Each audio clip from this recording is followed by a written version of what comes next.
Hello mga kaloys! Ayan, nag-aral ang dalawang bata ng table tennis kasi gusto din naman nilang matuto nito. Kaya nag-visit kami dito sa isang play area ng table tennis dito sa main square lang naman. Malapit lang sa amin dito sa Bacoor, Cavite.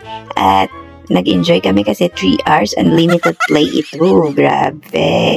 Ang tagal ko nung last akong naglaro nito, nung nasa WhatsApp pa ako. Yan, yung uniform ko na yan. Ginamit ko. Ayan, para hindi ko alam, kinalawang na yata ako dito. Grabe na ito. Kaya nakita nyo naman, puro dampot kami here.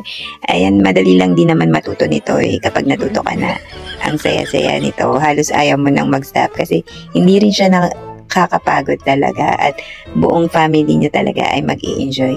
Sana makapaglagay ako nitong table tennis na ito sa aming third floor para lalo silang ma-practice at maging into sports ang mga ito.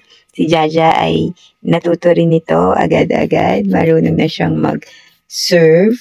Kasi naman napakadali talaga niyang matutunan. Itatalbog mo lang yung ping pong ball dun sa iyong table. Papunta sa table lang yung kalaban.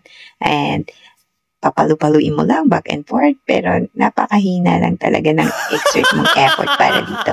Pero ang sa akin mahirap lang maging magaling dito. Hindi talaga ako naging super galing dito. Kaya average lang ang aking skill here. Pero nag-i-enjoy ako dito. At pinawisan din ako sapagkat 3 oras ba naman kaming nagpupulot.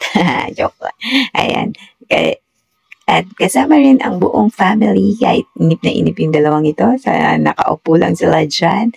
Pero nag-enjoy talaga ako here. Kasi murang-mura lang ang kanilang fee dito sa area nito. Kaya, come on guys, visit their place at Main Square Mall.